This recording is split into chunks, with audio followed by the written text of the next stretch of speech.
لیکن صحابہ کرام کی تو شان پر قربان جائیے، قرآن مجید فرقان حمید نے تو ذکر فرمایا 1,100 ہوں تو 1000 پر غالب ہیں، لیکن اللہ تعالیٰ نے صحابہ کرام کو وہ روحانیت عطا فرمائی کہ جنگ یرموک میں 60 صحابہ کرام نے ایک موقع پر 60,000 کافروں کا مقابلہ کیا، اور جب حضرت خالد بن ولید رضی اللہ تعالیٰ عنہ 60 مسلمانوں کو لے کر جنگ کرنے کے لیے گئے تو اس وقت جنگ یرموک میں مسلمانوں کی تعداد 30,000 تھی، کافروں کی تعداد 12 لاکھ تھی۔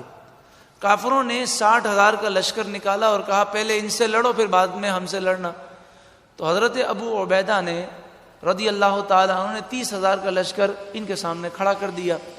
تو حضرت خالد بن ولید نے عرض کیا کہ آپ امیر لشکر ہیں، میں آپ سے ادباً یہ مشورہ پیش کرتا ہوں کہ اگر 30,000 کا لشکر ہم نے 60,000 کے سامنے رکھ دیا تو 12 لاکھ کے آگے ہم کون سا لشکر لائیں گے؟ آپ نے کہا کہ پھر آپ بتاؤ میں کیا کروں؟ تو حضرت خالد بن ولید نے کہا کہ آپ مجھے اجازت دیجئے، میں اکیلا ان 60,000 کا مقابلہ کروں گا۔ تو حضرت ابو عبیدہ بن جراح نے کہا اے خالد بن ولید، آپ جیسے عظیم جرنیل کو میں خودکشی کی دعوت نہیں دوں گا، میرے نزدیک تو یہ خودکشی ہے، میری تو سمجھ میں یہ بات نہیں آتی۔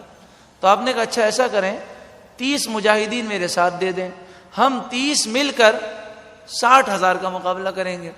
حضرت خالد بن ولید نے جب یہ کہا تو ابو عبیدہ بن جراح نے کہا اے خالد بن ولید اپنی جان پر رحم کرو، مسلمانوں پر رحم کرو، 30 بہت کم ہے۔ تو حضرت خالد بن ولید 60 پر راضی ہوئے، حضرت ابو عبیدہ اس پہ بھی راضی نہ ہوئے کہ کہیں مسلمانوں کا نقصان نہ ہو، لیکن حضرت ابو عبیدہ کی رائے اور حضرت خالد بن ولید رضی اللہ تعالیٰ عنہ کی رائے میں اختلاف تھا، لیکن دونوں اپنی جگہ صحیح تھے۔ ابو عبیدہ اس پر سوچ رہے تھے کہ کہیں مسلمانوں کا نقصان نہ ہو جائے، یہ 60 قیمتی جرنیل و صحابہ کرام ہیں، اور حضرت خالد بن ولید کی رائے یہ تھی کہ جب 60 مسلمان 60,000 کے سامنے کھڑے رہیں گے اور اگر فتح ہو گئی تو کافروں کی طاقت اور روب ختم ہو جائے گا اور ان پر مسلمانوں کا ایسا روب بیٹھ جائے گا کہ مسلمان جنگ یرموک جیت جائیں گے۔ اور حضرت خالد بن ولید کی یہ رائے آگے جا کر درست ثابت ہوئی کہ جب مسلمان 60 افراد کو لے کر گئے تو کافروں نے کہا کہ ہمیں تم سے کوئی مذاکرات نہیں کرنے، خون کا بدلہ خون سے ہوگا، تلوار سے فیصلہ ہوگا۔ تو خالد بن ولید نے کہا کہ ہم جنگ کرنے کے لیے آئے ہیں، کوئی تم سے مذاکرات کرنے نہیں آئے۔ تو وہ ہنسنے لگے، کہا اپنی جان پہ رحم کرو، آپ نے فرمایا جنگ شروع ہو تب آپ کو معلوم ہوگا۔ اب حضرت خالد بن ولید گھوڑے سے اترے، تمام صحابہ کرام نے دونوں ہاتھوں میں تلواریں لیں اور 60,000 کے لشکر میں گم ہو گئے۔ صبح سے لے کر شام تک جنگ ہوتی رہی۔ اللہ تبارک و تعالی کا کرم، 5 مسلمان شہید ہوئے اور 5,000 کافر مارے گئے۔